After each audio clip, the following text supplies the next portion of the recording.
Hello, welcome to the Trauma Bond with Theresa Bateman podcast. Thank you for being here. I'm your host, Theresa Bateman, and every week I'm going to sit down with a member of my creative community to discuss our traumas, big and small. From the petty to the PTSD to the punchlines of our best jokes, the issues of today, our triggers of the week, and our most problematic opinions, and ultimately how we find the funny in the bad shit that's happened to us. In the end, we'll form a lasting bond. A trauma bond. Sit back, listen, and bond with us, won't you? And light another dude, cause it's what? It's time to trauma bond, bond, bond, bond, bond. It's time to trauma bond, bond, bond, bond, bond. It's time to trauma bond, bond, bond, bond, bond. It's time to trauma bond, bond, bond, bond, bond. Welcome to another episode of Trauma Bond with Theresa Bateman. Today, my guest, she is a comedian, a dancer, a soup enthusiast with a heart of gold. She's an LA local and has been bringing her unique brand of silly physical comedy to stages all over the country. You may have seen her open for touring musician Marco Benevento, or on TV acting her face off on Comedy Central or TruTV, or simply stuffing her face full of soup in the corner of a dark diner. I love this person so much. I've known her for so long now in this LA comedy world, and I'm so happy she's joining me today. Please join me in welcoming Erin Lampart. Yay! Hi. Hi, how are you today? I'm great. Thanks so much for having me. Yay. Yeah, I love you too. Oh my God. What a thank nice you. intro. Oh, I gotta do it up for my people. I love. I'm so happy you're here. Thank you. Yeah. Okay. Just kind of rock and rolling right into it. Can you share with us what you would consider to be your trigger of the week?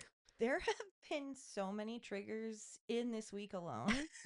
I can start with one that was very light, a light trigger that just Yes. happened when I was buzzed into this building and came face to face with a giant Santa statue. Horrifying. I was not expecting a man to be on the other side of the door, let alone a Large Santa. Large Santa, yeah. Next to a giant Christmas tree. The one thing I'll say about my building, they go hard for the holidays. I moved in during Halloween season and I walked in like, whoa, okay, all right, okay, this is fun. And the little old man who does it, he is so dedicated to his craft. I mean, I knew that the apartment complex went hard because I've seen Instagram stories of it at night. Yeah. But something about it during the day was particularly jarring. Yeah. No, it's so scary. And then I'll share a story with you that I know I shared with you when you arrived, but I did have a date here last night and I was walking I almost said lady friend and then I caught myself and then I told on myself. But I was walking this person out at like 1 a.m. last night and the Santa, I didn't know until that moment, if you like walk by it too loud or make a noise, it's like, ho, ho, ho, ho, ho, Oh, Merry no. Christmas, Happy Holiday. And he's just like talking for like 2 full minutes. A motion censored Yeah. Santa is Like, why would you do more that? terrifying. I mean, like, I appreciate all the decorations. It's lovely to walk out to at night, but to make the Santa be a motion detector Santa that then speaks to you is, first of all, terrifying. And secondly, anyone who might come home late then might disturb the whole fucking place. Absolutely. It's crazy. He's a scary Santa, and he is a white Santa, so classic. Triggering enough. Yeah, exactly. I have also seen a couple of friends with kids have posted the same Santa because you could tell, like, it's like, oh, what mall is this? Yeah. You know? And the reason I know it's the same Santa is because he strangely has the same yellow, squared off, like cigarette stained beard that does not match the rest of his outfit. That's so And it's like, funny. where are they getting this guy? Where are they Give going? him a fake beard. Oh my God, I just met a gay Santa in New York last week, actually. We went to this I was just in New York last week and we went to this gay piano bar where they do like live piano karaoke, fun. which is fun. And I was in line for the bathroom and they do a thing at this bar where they're like, men's room in the back with multiple stalls, and this one solo bathroom is where any of the women have to go. And so the there's a line because it's just one Mm. toilet. I'm waiting in line, and this gay Santa comes in. He goes, I'm gonna cut you guys in line. I'm just kidding. I'm just kidding. And then he looks at me and he goes, she really, really was mad at me. And I was like, I'm just standing here, man. Like, I don't know what's. And then he starts going off about how he's Santa, and I was like, all right, hats off to you, sir. This is just my face This when is I just my stand. face, and I'm standing, and just because I'm not like smiling and so amused does not mean that I'm Yeah, mad. you're not playing Santa. No. You're And also, just and then I went, oh, he does kind of look like a Santa. He's got a white beard, but he was a jacked Santa. He was jacked as hell. that's also scary. It is Santa scary. should not be Santa should not be jacked. jacked ever. Santa is Mm, a rotund guy, and then he should stay that way. yeah. Um, okay. Can you also maybe think of a time where you were maybe at a party or a social gathering, small, large group, whatever, and you were chiming into the conversation with a story you were certain was going to make everybody laugh and like think you were great, and then it just sort of killed the vibe, and everyone was like, "Wait, are you okay?" Okay, I was trying to think there's maybe one or two things, but what really came to mind is more of a time where I thought, yes, the story was funny, but then it turns out like I was kind of the asshole.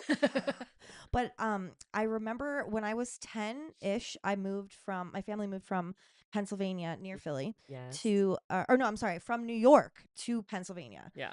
And it was quite a culture shock from going from Queens, New York to Lancaster, Pennsylvania. My grandfather had just died, who we lived with. So it Oh was like yeah. a huge traumatic time Yeah. in my life, and we And just formative years formative too. years. And like, so we moved to this town, Lancaster, Pennsylvania.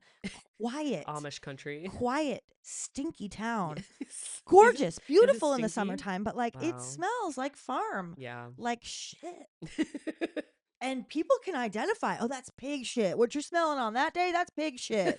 Oh no, that's They the know the horse. different Like types they of shit. know the That's different. so Oh, that's funny. chicken shit. Your chicken shit actually smells the worst shit. And like this is the stuff you're learning. I also sorry, but I remember it was the first time that I went to public school, and they changed the lunch menu for the day.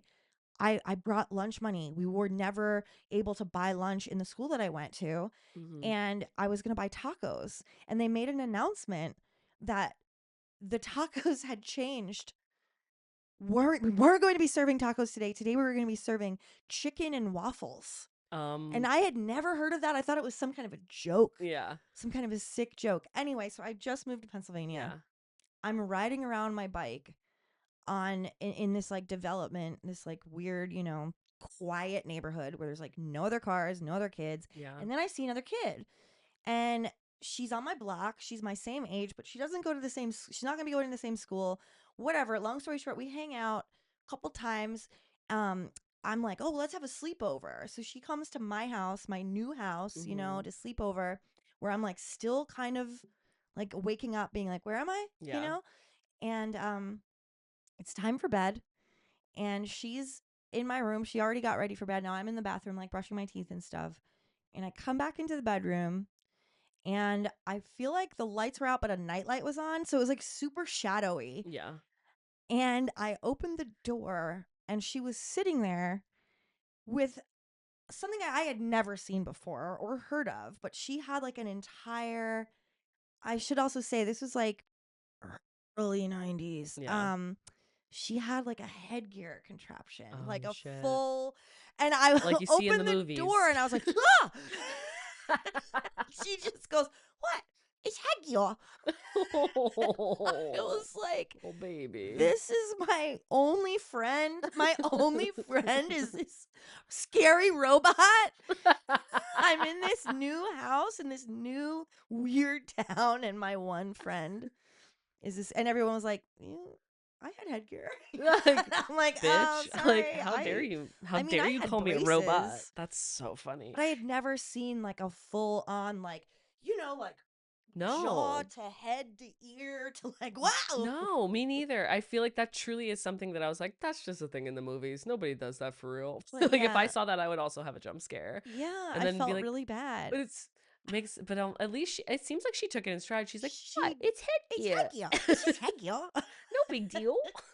But I was like, oh no, my only friend is the biggest nerd. But also, I was such a nerd. Yeah. I got made fun of so hard.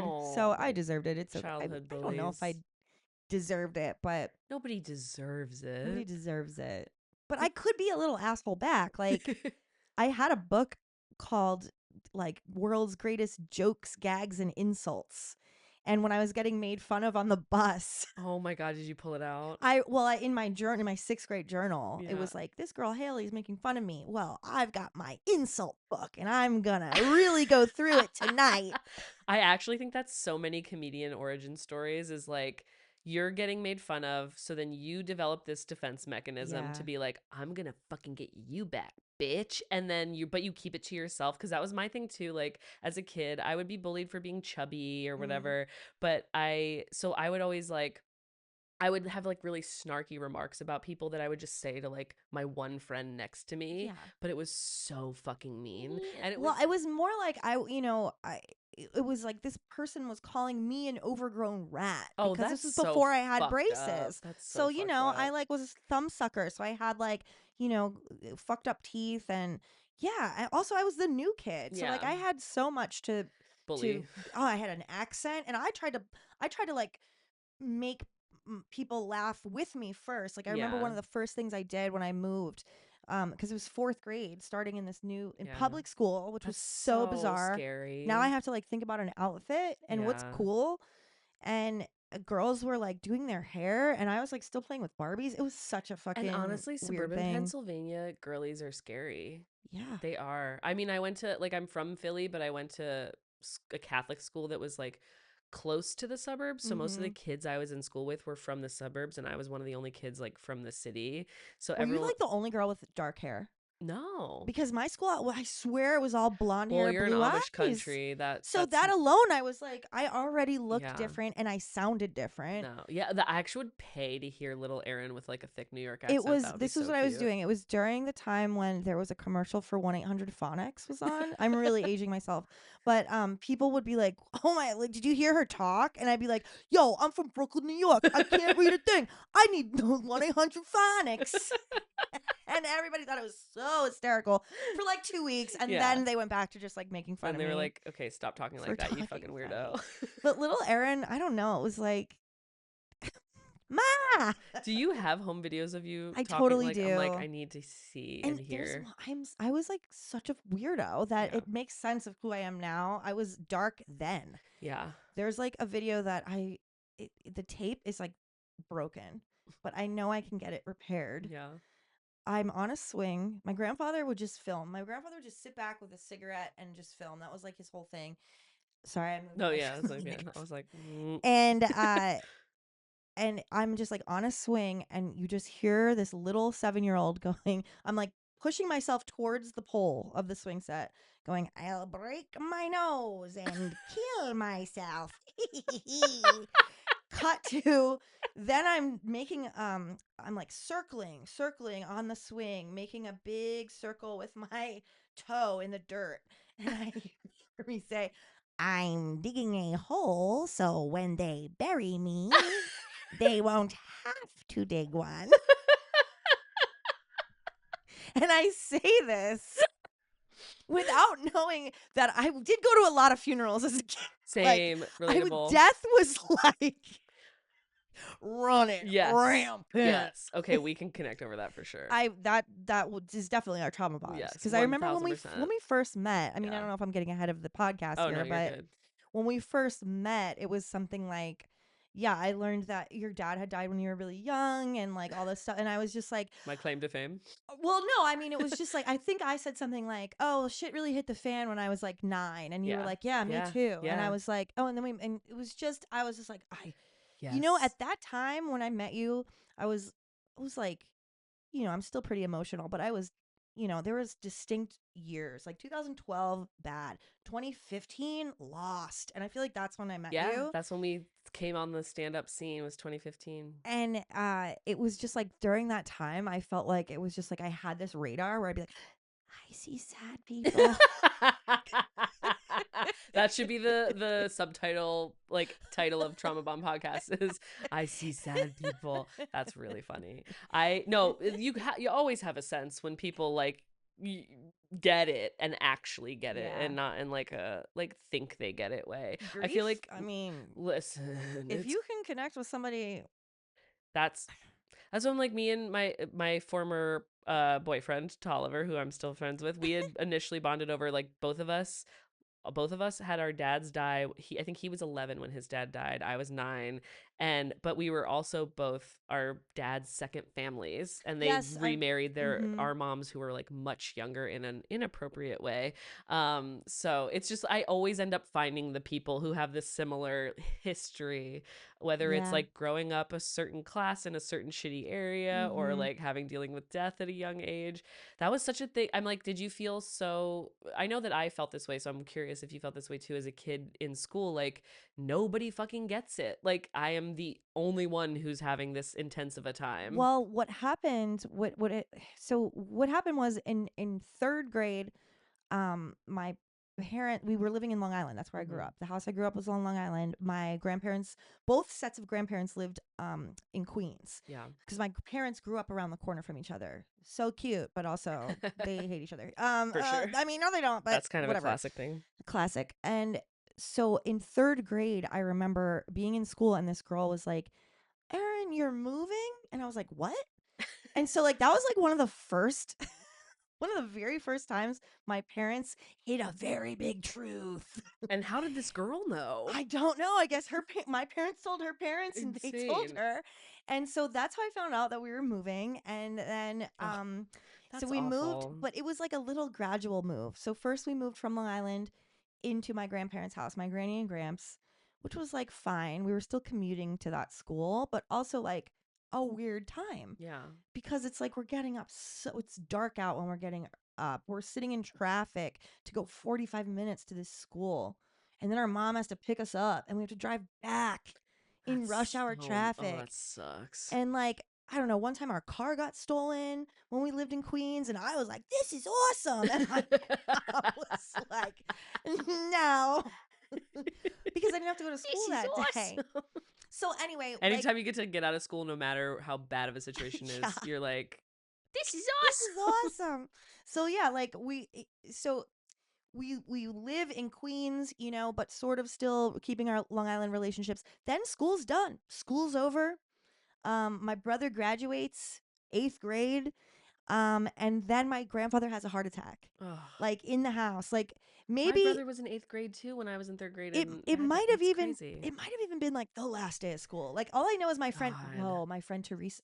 Oh, My friend Theresa was let's supposed to come go. over. She had never seen my grandparents' house. And I was like, oh, I can't wait till you see it. And then instead, my mom was waking me up, being like, come on, we got to go to the hospital. Gramps had a heart attack. And I was like, what? We're not going to school? Well, this is kind of awesome. But also, I feel funny in my stomach. Yeah. And also, wait, Teresa's not coming over? Those are like the real little Yeah. kid feelings. Yes. No, Like, truly. and so then, So confusing. I mean, he had a heart attack on a Friday. I remember all my cousins and relatives coming to the house and like everybody like bringing food. And it was like he was still okay. He was stable. And then, like, yeah, the next day was a Saturday. I think I wasn't allowed to see him because I was too young, but like Yeah. everybody got to see him. I had to wait. And we went home. Everybody seemed like he was turning a corner. And then, like, in the middle of the night, he like had another heart attack. Oh, God. And I'm telling you all of this because I think it's very important to know these things because the way that our house was set up in Queens, and stop me if I'm going over, you know, No, you're good. time for topics, but like Please. the way that our house was set up in Queens, our my bedroom window in that house faced the backyard, which so if you're looking out the bedroom window, right below was our picnic table. Mm. Gatherings would take place. I would roller skate around that picnic table, whatever. Cute. You know, grill in the back, and then there was a fence. And then the person who lived around the corner, you could see their backyard. Does that make Yeah, sense? And totally. then I had a friend, Jill, who her backyard faced our backyard. Her bedroom window faced my bedroom window. Mhm. So every once in a while, you'd be like, there's Jill going to bed. Okay, good night. Bye. Yeah. So now my grandfather's dead. Mhm. I'm seeing my family in a way I've never seen them before. All these loud, big Italians who usually are laughing and arguing and drinking Mm-hmm. are besides themselves. Men are crying. Men are crying Right. You never see because that. he was only 63 Yeah. and it came out of nowhere. Mm-hmm. And also out of like all of the men, all of the family, he was the one that was like the most easygoing, the one, oh, Charlie, you could never get in a fight with Charlie. Oh, Yeah. Charlie never raised his voice. Like the nicest guy to Yeah. have it happen. Also, my mom's an only child. Oh. this is where the trauma Yes. begins, Yes. Yes. Yes. baby. Yes. OG, This is origin where it stories. begins. Oh, I forgot to say a few months before this, pretty much right after the move to Queens, our dog dies. Again, out of nowhere. Fuck. One day she's walking, next day she's not. Arguably worse. That's like the first time I remember I'm like trying to be comforted by my mom, but and this is I'm not like blaming her, but like she couldn't comfort me. She was Yeah. beside herself, you know. I Totally. just remember it was not. I remember being picked up by her Mm-hmm. and crying, but like she was also crying. So it was just like such a confusing feeling. That was like Yeah. my first of like, oh, this is grief. Even though I've Yeah. been to tons of funerals, it was just like, well, funerals are what you do when old people die. Yeah. But this was like, oh, my dog died. Yeah. And so now my grandfather died. And I'm telling you this because the picnic table, all my relatives are sitting around trying to make decisions. Where do we eat? Where does he get buried? Blah, blah, blah, blah, blah. And Jill, my neighbor, comes to the window and she goes, Erin, hi. Oh, how's your grandpa? And I just go, oh, dead. Because I don't know what else to say. Like, it's Yeah. what Dead. happened. And I'm not, That's I'm it. just like, dead. You know, like, Yeah. I don't know what to do. I'm watching from above as my family suffers. Yeah. And so then someone from below goes, Erin, honey, you don't have to talk if you don't want to. And I'm like, but what? I was just answering a I'm just question. answering the question. And I was like, yeah, he had 3 heart attacks. And they're like, you can Oh. come down, Erin. Like, they were basically like, Shouting out the window. shut up. Like, come. You're Stop spreading upsetting our your business. you're upsetting your grandmother, you know? Yeah. And I Yeah, he had 3 remember heart attacks. Pretty sad. that day, like, it was just my mom was like, asked Jill's mom to take me to the movies. Yeah. I had to go see the movies. And that was a terrible time in the movie theater. Yeah. Also, the movies in Queens, everybody's talking, popcorn's getting thrown. It was a nightmare. And the mom we're with is like, not as nice as my mom. There's like some like some Queens moms that are like, Anthony, Donnie. And you know, my mom was like, Jason, Erin, Jason, Erin Brooke. Oh yeah, I remember like being a kid with that happening and like needing to manage the children while you're an adult also in absolute like grief and like freaking out. So it was like for my mom who was like 21 years younger than my dad, so already just like, and he's like a father figure to her, so she's already kind of like not knowing how to be a real adult, and then she Mm-hmm. suddenly has to deal with all this shit. And I remember so distinctly, and I, oh yeah, the confusing feelings of like being a kid experiencing that, because I think that's, to have a trauma that intense that young, it does rewire your brain. And so then I, at least for me, I don't know if you can tell me whether this feels true for you, is like my memories are so like in flashes of that time. Like I don't remember things super clearly in those years after that. Like I feel like I remember little things here and there, and I don't know if that's just like also just getting older and forgetting stuff, Mm-hmm. but I feel like I just remember having to be like, my dad died on a Sunday, so we had school the next day, but my mom of course called us out for the week, and then it was like our friend of the family friends took us for the day after he died. And I remember feeling like, well, I don't have to go to school. That's cool. But also being Yeah. so devastated, like my dad's dead, but not really fully being able to wrap my head around that. Yeah. And then I remember like being with my friends, forgetting that it had happened and just feeling like I'm having a fun day off from school and being like, I'm having fun and laughing. And then remembering and feeling so guilty for laughing or like having fun. Like, how could I have fun when this is Yeah. happening? Yeah. I mean, that's such a Catholic thing too. Yeah, that too. Because like my birthday once or twice fell on Good Friday. And Oh my like I'm God. telling you, I'm like 6 years old. Yeah. And my mom was like, well, I don't think we can really celebrate because you're not really supposed to have fun on Good Friday. I asked a priest. I'm like 6 years old. Tomorrow's my birthday. Can I have a party? Can I have fun? It's Is that just like, okay? Wow, oh my Catholicism has God. been a recurring theme on this with my guests. It's just so interesting because it's something that I Interesting. don't think enough about the impact growing up Catholic and going to Catholic school had on me, but it I mean, certainly I did a only went to number. Catholic school until third grade. Yeah. But like, I mean, you start in preschool, Yeah. I mean, that did enough. Yes. And I have friends, one of my closest friends, I always forget that she went to an all girls Catholic school. And sometimes I'm So like, severe. oh, this makes so much sense on like some of her hangups. Do you know what I Yes. mean? And I'm like, and I see them in myself too. And I'm like, Yeah. it's that old pattern of thinking. It's crazy. It's Even like, just and being like queer and having all the like that conditioning too gets so confusing because I don't know. I mean, if it's just by nature of the world too, because it's like heteronormative shit is shoved down our throats from like every angle, not for just sure. Catholicism, but Catholicism comes with this very specific kind of guilt. If you're Hmm. like, but I remember being like the rebellious kid in class and being like in eighth grade because by that point I was after my dad died, I was like, I don't believe in God, fuck this, whatever, everything you're saying is bullshit. And I would like say that in religion class. Oh my God. And we would get to the point in eighth grade where it was like people were like I was voicing actively, I believe in abortion and I don't believe in the death In eighth penalty grade? in eighth grade. And Wow. my fucking teacher was like, Theresa wants to save murderers and kill babies, like just clowning me in front of the whole class and everyone's laughing. And I'm like, Mm. yeah, what of it? That's so funny. I wrote a speech on gay rights in 10th Oh grade. my We God, had to like amazing. stand up and like speak about something we were Yeah. passionate about.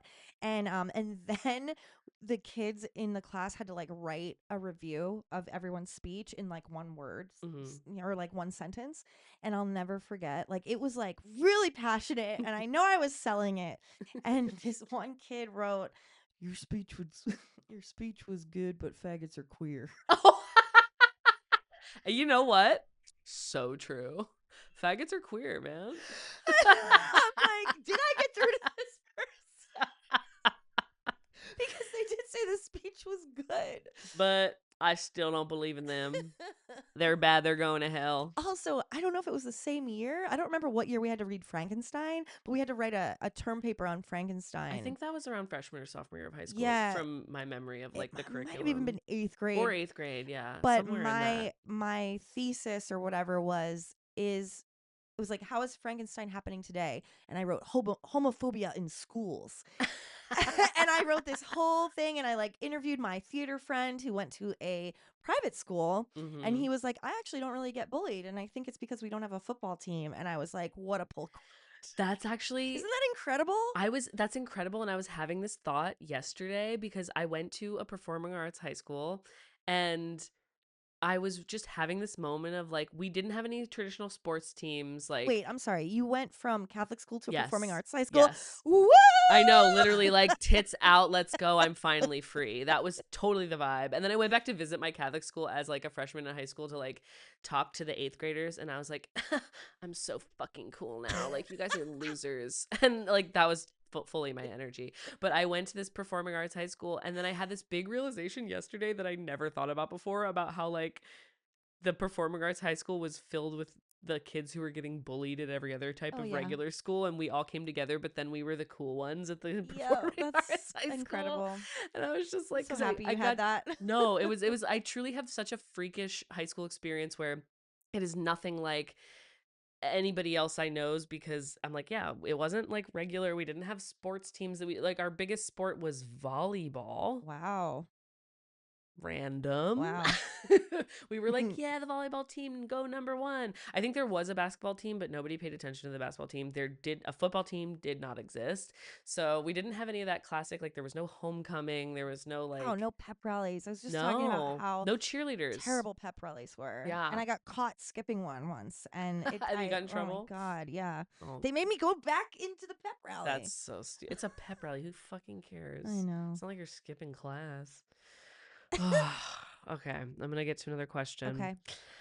Okay, can you think of something that felt traumatic when it was happening, but now you look back and you think it's kind of funny? And how did you get to a place of thinking it's funny? Well, My I grandpa dying. no. I think that I was thinking about this. In 2012, I had a rough go of it in 2012 Mm, because I was finding out more truths that my parents were hiding. yeah. Well, just, little crumbs that would soon form the cake of the Lampart lies, sex lies, and videotape. Um, so in 2012, I remember I felt like everything I couldn't control anything. Yeah. I was eating garbage. I was dating garbage. Yeah. I was really struggling with family stuff. Um, and at one point, I was like, you know what? I'm swearing off dating. This has gone too far. I'm going to focus on myself. And what happens when that happens? Everybody comes out of the woodwork. Yep.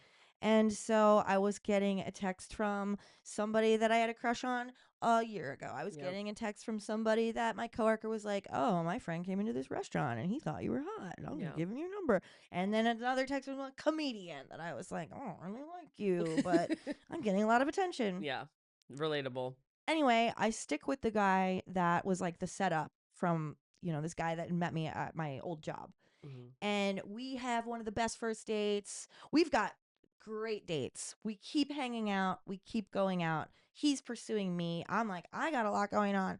This man ghosts me 6 weeks in, no explanation, right before the holidays. Mm. And I'm like, not really understanding it until it's like, no Merry Christmas. Okay, all right. Well, I'm not going to contact him. Oh, no Happy New Year. What the fuck? And then Yeah. it wasn't until like January 20th that I like mustered up the courage to be like, what you have done is.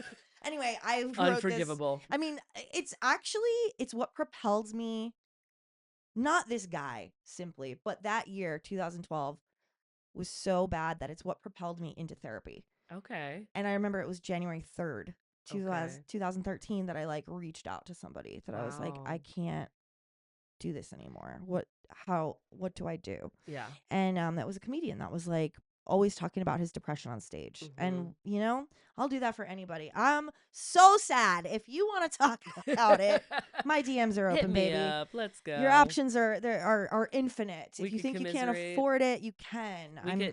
Erin's open for the trauma bonding all around. Everybody. Yeah, Get there is on in always there. another way. There is always another There's way. so many ways. There's so many opportunities. But that guy ghosting me felt like truly the end of the world. But also, I realize now that was the last year I went home for Christmas. Oh, And my yeah. family was terrible. That's the last year I was home for Christmas And too. I remember saying, if this is what it's like, I'm not coming back anymore. Yeah.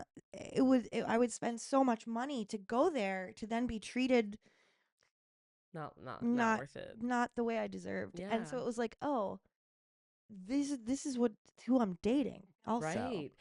Oh, I wish it wasn't such a It's- 1-to-1 I straight line, but it really know. is. Like until you have that awakening and I you're like, "Oh, know. I deserve better than that. What the fuck have I been doing?" Well, after years of therapy, and also I would run into this guy too, and the story was he started dating a bartender that he met on our last date. Oh my god. The bartender was hitting on him. Classic. And so I devised all these ways to go into the bar. I was like, I'm going to break glass into her ice. Really fuck up her night. That's like as devious as I can get. I'm going to break a glass into her ice chest at work. I'll show Oh her. my god, that's amazing. That's so funny, dude. But I got over it enough that this is Yeah. one of my proudest moments is peak pandemic. I'm talking April 1st, 2020. Mhm. We're like 2 weeks in. It is Yeah. my birthday. Mhm. And I'm The fact that your birthday is April Fool's Day I could not know. be more perfect. I It's crazy. mean, can we I know. I know. So it's April 1st, 2020. I am broke. Rent is due. I don't have a job. I'm getting unemployment, but like it's the pandemic. We don't know Yeah. what's going to happen. I don't know what my Scary future is. time. So I'm like, how can I pull from all of my resources? Mhm. And I decide to Venmo that guy. It's 2020. It's 8 years later. I Venmo request him $50 That's because I thought he's got $50. Yeah. I have $50 and I'm broke. Yeah. I Venmo request him $50, and the reason is for ghosting me in 2012. That is so fucking Something funny. like chump justice or something. That's hilarious. Did He he pay paid me it? back 1 month later. Oh my It took him god. a month. So he almost ghosted your Venmo request, but he did. Okay, He I will give did. him the credit for paying it, and now I really want to know who it is. You don't know him. Okay. You don't know him. Okay, He's a great. classic LA actor. I was in an episode of The Mentalist. My favorite thing about LA is the way at comedy shows people will get brought up on stage. There was one time I remember being at a stand-up show and they were like, he's one of the he's one of the cavemen from the Geico commercials, blah blah blah. Like, and I was like, oh my fucking god, only here would that be like the thing. Like, all right, here we go, let's go. So and so from the Geico, the State Farm guy. Like, you're just like, thank you for being here. Oh my god. It's Okay. fun to laugh at that now. So funny. I got that $50, and I told women everywhere, you could just do that. Yes, I'm like, Just you're Venmo you're request helping me someone be who like, wow, treated you like shit. I could really, I got some names I could hit up and be like, give me $50. Worth a shot. Why the fuck not? Okay, and then the alternative of this question, a time you thought you were fine in the moment, but now when you look back and look at your behavior, you're like, ooh, yeah, no, I was really going through it, huh? I mean, I don't want to bring it back to 2012 because I was pretty aware of what was happening, but maybe. Any pranks you pulled, maybe that in retrospect you were like, what's going on there? I'm not much of a prank puller. April Fools? Yeah, no, too many pranks have been pulled on me. Wait, can you say the Okay, question okay. again? A time you thought, like, in the moment when you were behaving this way, you thought it was totally fine and normal, and you were like, I'm not yeah. Oh my concerned God, about no, I have myself. But plenty. then No, when you look back, I you're have like, a terrible anger problem. Okay, Mm. so here's the thing. I am really nice. I do want the best for people. yes. I feel like my heart just wants justice for the underdog. Yes, Okay. absolutely. And there have been a few moments where I get into such a fueled rage. One of them was after a long day of taking care of everyone else's needs because I Yeah. had to. It was 2015. I was dating Kevin. He had to get his wisdom teeth out. I had to Yeah. like drive him to Santa Monica, all this shit, and then get him to CVS before the painkillers wore off. Yeah. All the while, I hadn't fed myself. I'm at a Gelson's. It's like 4 p.m. and I haven't eaten. And the person who parked next to me, this is 2015, the person who parked next to me parked so close to my driver's side door that my mind immediately went to my grandmother, who was still alive at the time. May she rest in peace. Mm-hmm. I was like, what if my grandmother was parked here? She wouldn't be able to get in. What if I was pregnant? What if I had a broken leg? I wouldn't have been able to get in this car. And I was so mad Yeah. that what I had bought myself to eat was some chili from the Gelson's chili bar. And when I finally crawled into my car, I'm not proud of this, but I crawled into my car and I put the window down and I looked at the car next to me, still so pissed that they parked so close without any regard. And then I realized it was a BMW. Oh, and always. and I took a Always. spoonful of chili and I ate it. And then I took a spoonful of chili and I flung it on the car. Yes, let's go. And I mean, I know that that's not nice and I could have controlled that urge, but for me at that moment it was like, you have more money than me, I hate you, Yes. you don't know who's in this car, this is who it is. I know. You don't play with me, you're not gonna play with me today. But honestly, that's so fair, because a BMW, most of them, they deserve a fucking spoonful of chili at the very fucking least.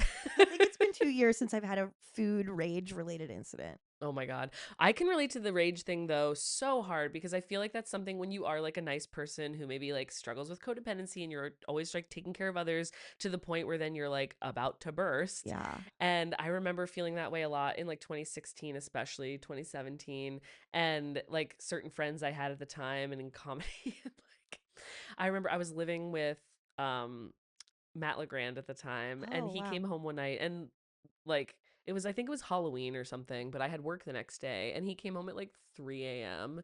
and started playing music pretty loud in the living room. And instead of just being like, hey guys, I'm trying to sleep, can you turn it down? I was like, are you fucking kidding me? I like screamed at the top of my lungs from the top. It scared the shit out of him. Like fully just let it all out. Like Wow. just every bit of anger I had Yeah. for probably anything that had happened that past month Yeah. came out in that moment Could where I feel would it. just like absolutely went the fuck Oof. off. And it was immediate. They unplugged the thing, turned off the music, left the house Oh my God. immediately. And I was like, and then the next day, I don't think we ever acknowledged that that happened. I think it was just like, okay, my bad, my bad. We were both Oh, kind of wrong wow. in different ways, and we're going to just kind of carry on Yeah. here. But I've definitely had like, I've had some big freakouts like that where I will like yell at somebody or Mm. like text yell at somebody, aka a very long text in all caps. Oh, wow. Okay, and now could you share with us what you would consider to be your weirdest coping mechanism, or just like any kind of coping mechanism that you think is interesting that you do for yourself when you're feeling crazy? When I'm feeling crazy, I mean, lately, one of my favorite things to do is just get out my roller skates and Yeah. I go for a roll by the river and Mhm. I listen to fish. Yeah. And that is most times where I get all my ideas. That is a lot of times where um I realize how many deep breaths I haven't taken yet Yeah. in the day. And I love fish so much because there's so many different types of fish I could listen to when I'm on one of these skates. There's Mhm. like, I know that there's this 40-minute chalk dust torture that gets really weird at the end. And there's this 11-minute song from the Hollywood Bowl this past year that the piano fucking just gets me. If I'm in a bad mood and I have my skates on and that song comes on, it's almost like sometimes I won't put the song on because I'm like, yeah, I don't want to feel good. But it's just like, I like feeling bad. that's my healthiest coping Yeah. mechanism, I think. I have some unhealthy ones, and I was thinking about this earlier. I have a secret Yelp account, and I've had it since 2009, Oh my god. and it's mostly positive reviews. Okay. But like, I worked in a restaurant for 6 years, and I would look almost every day to see if someone had Yelped me because it happened. Yeah. I don't even think I started looking until somebody was like, "Did you see that Yelp review?" Ugh. And then it was like, I started to realize that people lied. Yeah. And people were lying. And That's so then I crazy. For start trolling. what? I've been trolling trolls on Yelp. I You love know, that. like I'm like the Robin Hood of Yelp. Like instead, like people are like, this place, we had reservations and they didn't seat us, or we didn't have reservations and there were empty tables everywhere. And I used to go in and message these people Mhm. and be like, well, it sounds like you don't understand how restaurants work. And I would just like, it was almost like, to me, it was like a writing exercise, Mm. building my communication skills, things like that. But there are times where it's not healthy, and I will write, if a place really, if I feel like they've really wronged me, I will write a scathing review. And I won't name the place, but I will say I'm proud of this one, Mhm. even though it is. I'm gonna end up this whole podcast. People are gonna be like, "I thought she was nice. She's actually such an But no, asshole." here's the thing. Here's the thing. First of all, you're not an asshole. We all have our things. And my hope for this whole thing is that people will feel less crazy and less alone. And I do think Okay. that people will feel that way because Okay. they'll be like, that I feel, I mean, I also have a reputation as like a nice lady and I have some dark shit. Like, let's not get it twisted. Yeah. I will freak out. I will freak the fuck out sometimes. Well, my pull quote from my favorite as of late Yelp review that will get deleted eventually. I wrote, I'm not gonna tell you the name of the place, but it was a pizza place. Mm-hmm. And after writing, some scathing words, I ended with, well, all morning I've been trying to rhyme pizza with diarrhea. And while I know it's a stretch, so is my butthole now. That's an incredible. Italian style. I got him. Got him Italian style. Well, this just also reminded me of like the bike incident because you were talking about roller skating earlier and all of these things, and we are in this dance group chat Mm. together with all of our amazing, beautiful, Yes. wonderful dance community friends. And the day that Oh, you had got into a collision with this bike, and he was such a fucking asshole he to was you such a jerk. that you wrote a note.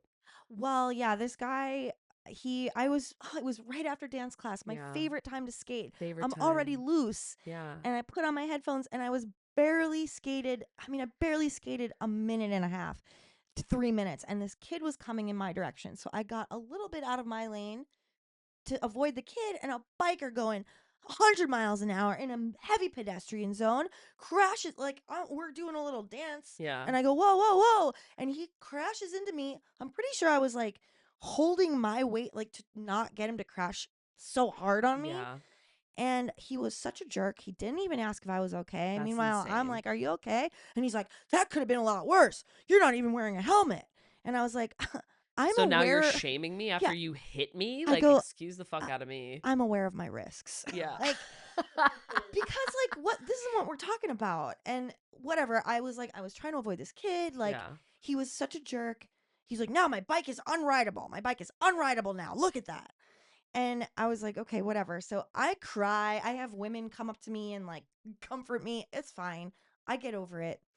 But then I realize he's probably at the Frogtown Brewery. Because in the text, people were like, Yeah. where is he? I'll break his legs. And I Yeah. was like, honestly, he's probably at the brewery. He Literally couldn't ride his everyone was like, bike. show me Adam. Let me at him. We're gonna So, destroy this guy. so in between my first dance class and then this crash, there's actually another dance class happening. And I was like, I'm going to go take it because I need to Oh go yeah, feel strong Jasmine's. again. Yeah. I need to like get this out of my system. And Jasmine's class is the perfect Yeah. thing for that.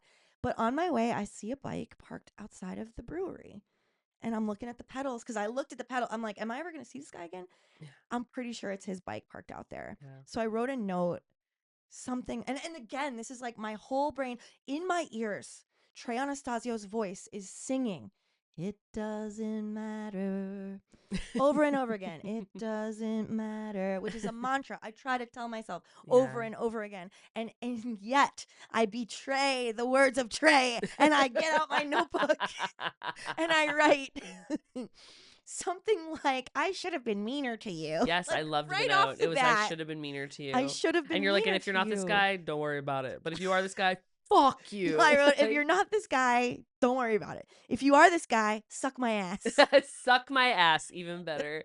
Even fucking better. And that's the thing, is that sometimes it does matter if it's like about standing up for yourself and honoring the little you inside that's like, you're not gonna fucking treat me like that. Yeah. And He sure, maybe knew there's he should different. have slowed And a down. note is so, like, even if it's a mean note, it's a fucking note. He'll survive. And also just the hubris of to be a man on a bike Yeah. and not immediately go, like, if that were me, no matter who is seemingly at fault, which in a situation like that, it's like, well, we were both obviously trying not to have this happen, but it happened, and Yeah. it just happened. It just happened.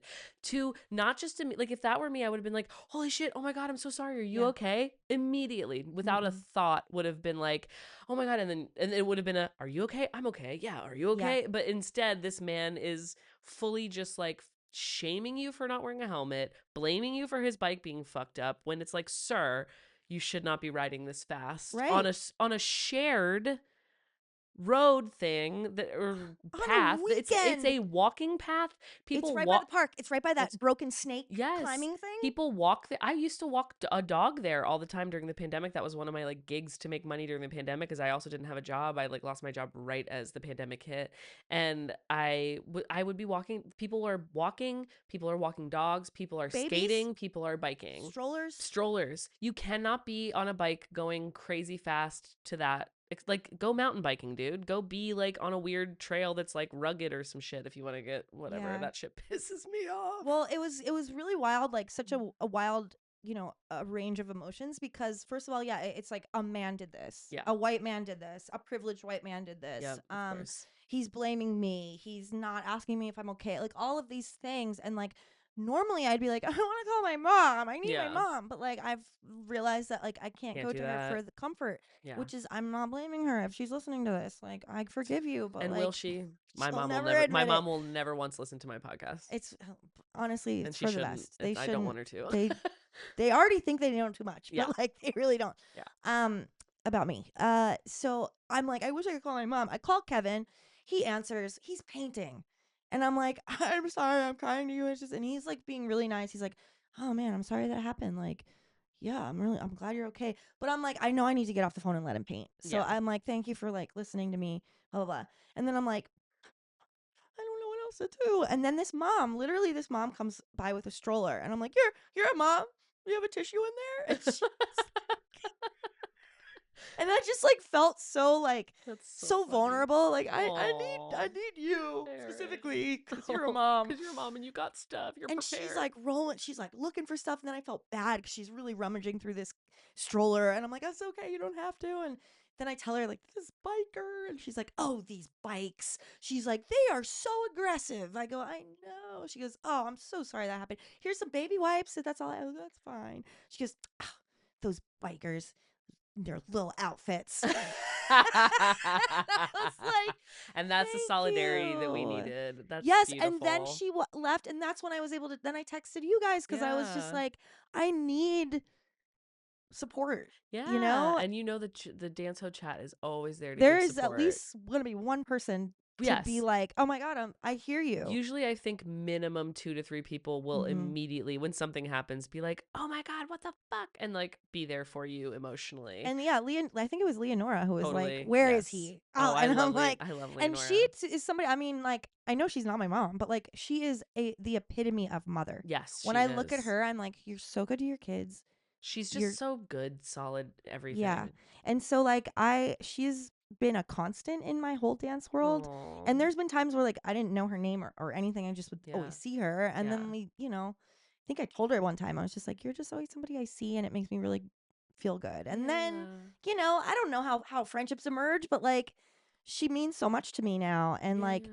so yeah, like something about that our chat is like it's motherhood, it's sisterhood, it's everything. It's It's everything. It brotherhood. truly is. It's And we're spanning so many, like, we're spanning generations of friendship too. Like, we've got we're helping each we're other. helping each other. We got all these different age Resources. groups in there, people without kids, people with kids, people who are older, people who are younger, people who are in the And middle. Like, everyone's everyone's all over creative. the, yeah. Literally And everyone's everyone creative. is such an amazing, beautiful, first of all, kind, wonderful person, fun, funny person, incredible artists. I feel so, and I really credit you for like my entry into this community. And it's something that I just want to express how grateful I am for, because if you hadn't been posting videos from Melissa's class, and even back in the day, like going to Ryan's class at Sweat Spot, I would have never put myself out there in that realm of dance. Hmm. It just looks so fucking fun and so joyful, and I just was like, oh, I really want to do it, but I'm scared. And then it was like I just talked to you and you're like,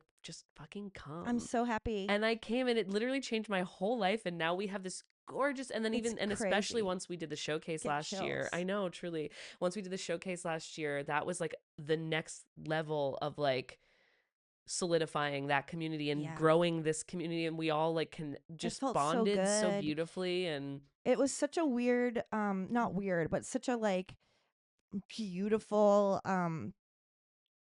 clash. I don't know. I can't. I'm a writer. I can't think of words today, but like what an image of like what our one community can look like. yes, Comedy could be beautiful. yes, it Oh can. my gosh. I mean, when a comedian dies, Oh, dude, when nobody a comedian rallies. dies, I'm like, I love everybody. I have beef with nobody. Yes, Like, exactly. Or when a comedian's in crisis, nobody rallies yes. quite like the comedy community. And I've known from personal experiences of being in crisis Hmm. where people will just come together immediately to spread the word, try to help, send money, send like whatever. It was like when me and my former roommate were at risk of getting kicked out of our apartment during COVID, and we, like, our landlord was doing some crazy shit, wouldn't let us move somebody in. We couldn't afford the rent on the room that was empty that we had someone Hmm. ready to move in, but they wouldn't let it happen because they wanted to get us out of there. Within 24 hours, we had like posted, okay, we're gonna have to do a GoFundMe, this sucks, but Yeah. like, and within No 24 problem. hours, no problem, Done.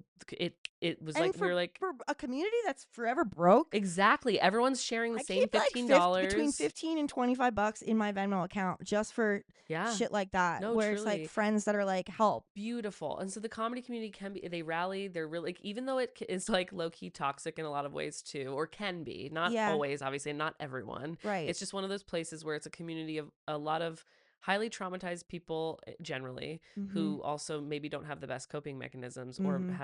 or have a tendency towards addiction a lot of the Mm-hmm. time, which is true of lots of types of artists, but I do feel like it's very particular to stand up as well. um but they will rally behind you like nobody fucking else Yeah. if you need them. And then like this beautiful dance community that is just full of these just like very gentle, loving, encouraging artists who I feel like like just being in the dance community the last 2 years, coming up on 2 years in this particular part of the dance community, it's been so huge for my like healing my own inner critic, my Yeah. self-esteem, being able to Mm-hmm. brush off mistakes and be like, oh, I fucked that part of the dance up, but like I'm just Yes. having You fun and and it's Rachel were great. talking about that in Yeah, her it's like episode. it really helps. It's helps. I feel like it's helped me find my way to like these projects I'm now like actually putting Yes, out into that's the the thing. world. Like, I think part of the toxicity in comedy for me at the time Yeah, was like in 2015 when I felt really lost, yeah. and like all these new people, who are the Batemans? Who's coming on this scene? That's so You know what I funny. mean? And Yeah, like, but I wanted to know like who are these new people? Like, yeah, I want to see what their energy is like, yeah. And And thank you because a lot of people were not about us. I mean, it's like, what are you gonna do? Ignore new people? Yeah, it's weird. Come on. Like, so We were also anyway, just so like we want everyone to have a fun time. We're here to make people feel good. That's our yeah. thing because everyone's so sad. And then it was like that was a problem for some people. Whatever. It It's like, was just like I don't know, to see like what could happen. Like, you're made to feel like you have to do comedy all like every single night. You have to do it yes, every and in single a very night specific in a way. very specific way. You have to do it like this. You have to email like this. You have to post clips like this. Hmm. And my entire life changed. I always say this when I started prioritizing dance, Yes. and then Ryan Heffington himself uh stopped me when I like said that to him one day, and he's like, "Your life changed when you started showing up for yourself." Yes. And so I was like, it started with a Wednesday where I was like, I would always do an open mic on Wednesdays, and then I'd be like, wait, Ryan teaches a Wednesday night class, Yeah. and then all of a sudden I'm dancing 2 times a week, 3 times a week. Hmm. Now I don't really need to do comedy because I have this Yeah. other outlet that makes me feel so much better than sitting in a room Hmm. with a million dudes that smell like sweaty hat, and Yeah. I may or may That not be part. able to get up and say my thing, my Exactly. stupid thing that may not You're even be. waiting all night. You don't get called for the mic. No. People are telling the same 5 fucking jokes because they're all just dudes. I Like, mean, yeah, I definitely miss being on stage, and absolutely same. I love it, but I get way more ideas on my roller skates Yeah. Makes than I sense. do sitting in a room full of sweaty hats. Yeah, because it's like there's too much time to think and overthink in that situation too. When you're actually like in your body, that's when the Yeah. stuff really Crazy shit flows. happens to me on that river. I'm like, I feel like I went right after my dog died, R.I.P. Jan. Oh, R.I.P. It's Jan. thank you. It's been 3 months. I can't believe it's been 3 months I know. already. Like That's 2 or 3 days crazy. after Oh, right. It was it was 9/11. 9/11, Oh, because God. that's the only way we could do it. Yeah. It's the only way. Of course, Jan would go on 9/11. The Yeah. third tower fell. Um, Oh, little Jan she third was so tower Jan. majestic. She was. I went out on my skates. I think it was after dance class. I think it was after the class where we did "Oh My Love" Yes. Mm-hmm. like the second time, and I like bawled my brains Yeah. out. And you danced so beautiful. I was like crying watching you dance that day. I was in another. I wasn't even in the room. Yeah. I was like in my heart with Jan. It was Yeah. wild. I don't No. know if I did it right or what. Oh, no, yeah, you did. But I went out for a skate after that, and I played her favorite album. She loved the Grateful Dead. She hated Fish, which actually one of the things I wish we could have spoken about. But I played the Grateful Dead album, and it felt like, I can't explain it. Maybe it jumped to a live version of one of the songs, but it was just like, it felt like my own personal goodbye to her, Yeah. out on that trail, listening to Oh, those songs, connecting with nature, connecting with myself. yeah. I don't know how I got into that, but That's I think it's beautiful. just saying like going with the thing you actually want to do Yeah. with your body and your creative brain. Yes. What is it that you want to do? Yeah. Even if, okay, yeah, maybe I want to like use my comedic talents to like be in more things. I would love to act in more things. I Yes. think people know that about me, Mm-hmm. but like right now it doesn't feel possible. So I'm going to focus on all this other stuff Yeah. that does make me happy. Okay. Would you mind sharing with me and with the listeners what you would consider to be your most problematic opinion that you are willing to admit on a public podcast? I don't know. It's nothing that juicy. That's fine. I know I don't need to know what he's done, but I know he's done stuff. Whatever it is, I'm sorry. But I think James Franco is so hot. No. I mean, I don't know I personally don't know all the weird shit with him, Same. I don't know either. I just know that there's been but stuff. it's like he's a creep. We know he's a creep. We don't know exactly the vibe. I think he was like fucking with underage girls or like girls who were like 17, 18 and he was like in his late 30s or some shit. Basically my dad. I mean, basically just being like my dad, but it was fine back in the 70s. or my dad was apparently 21 if years you're older than my Orthodox, mom. it's okay if Yeah. you're 30 and you want to marry an 18-year-old. Insane. But don't ask why I know that. But he was actually at NYU the same time I was. He was in the grad program when I was in the undergrad program. Wow. So I would I think my junior or senior year, I can't remember. I think senior year because that's when the Sprouse brothers were also there, and I would see them when I got out of class too. I would get out of the class at the same time as him on Tuesdays, and so we would be like leaving our little classrooms in the basement of Tisch together. Wow. And I developed this thing in my brain where I was like, he's gonna think I'm stalking him. I gotta not be walking behind him when we leave. I gotta get ahead. So then I would like weirdly run up the stairs faster than him because we were always getting out at the same time. I was like, he's gonna think I'm a weird girl who's following him, as opposed to like I'm literally obviously just also getting out of class right now. And I would just like run up the stairs and be like, ah, so that I was in front of him, so he didn't. I'm like, girl, he doesn't even know you exist. What are you talking about? But he is hot, honestly. Yeah. And if I had to choose between him and Dave, I'd choose him. And Freaks and Geeks, man, it's timeless. Freaks and Geeks He's so good in it. I watch it like at least once a year. It's been a few years for me, and it's time. I feel it. No, it's time. I feel it. It's also still fucking 4:3 aspect ratio with the black bars on the side because it was shot when TV was a square and not a rectangle. Oh my gosh, R.I.P. Oh, it's so fucking. It's still such it's so insane to me that didn't get a second season, but it's really, ahead of its time. It's really wild. I mean, same with My So-Called Life. Yeah. I mean, I don't think My So-Called Life was Did good. that only have one season too? Yeah. What the And fuck? it kind of ended weird. It like ended. I feel like episode 17 or 18 was the big betrayal where Rayanne finally slept with Jordan behind. Oh my God. Angela's back. Jordan Catalano. And then I think maybe there was like one more episode after that, or that might have been the end, and it was just like, wait, what? That's it? Fuck. God damn. I'm like, bring it back. There was also a show after Freaks and Geeks that Judd Apatow did. Undeclared. Yeah, that's good that too. also had like only 1 or 2 seasons. I think it was just one. Yeah, I think it was just one. You know what I think happened with that? 9/11.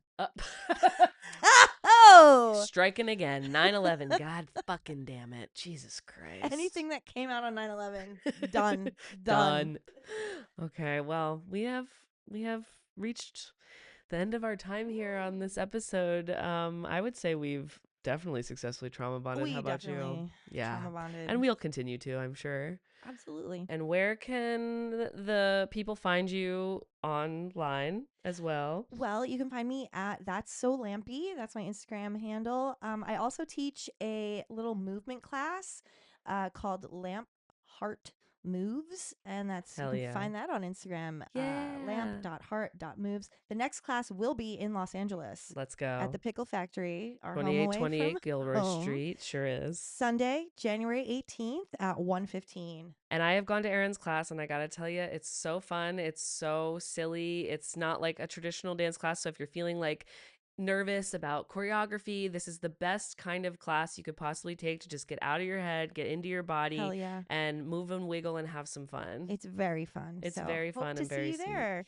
Yeah, join us. And I thank you so much for joining me. This has been so much fun, Erin. I love you so much. I love you too. And I'll see you tomorrow at dance class. I hope so. Yes, I might go to it doesn't matter what I might do. Well, but I'll see you. You'll definitely see me this weekend in dance this weekend. Yes. Okay. Bye. Bye. Thank you so much for listening to Trauma Bond with Theresa Bateman. This podcast is hosted, created, and edited by me, Theresa Bateman, produced by Ali Giordani. Our perfect theme song is written and performed by Tolliver. We are an independent podcast, so if you like what you hear, please leave us a 5-star review. It really helps. And you can also join us as a paid subscriber on Substack for any exclusive bonus content, or if you just want to support the podcast and what we do. Bye! And light another dude, cause it's what? It's time to trauma bond, bond, bond, bond, bond. It's time to trauma bond, bond, bond, bond, bond. It's time to trauma bond, bond, bond, bond, bond. It's time to trauma bond, bond, bond, bond, bond. Them boys, they love the drama. Them girls, they love the drama. NB just slapped my mama. Oh God, here comes the karma. Let's go. It's time to trauma bond, bond, bond, bond, bond. It's time to trauma bond, bond, bond, bond, bond. It's time to trauma bond, bond, bond, bond.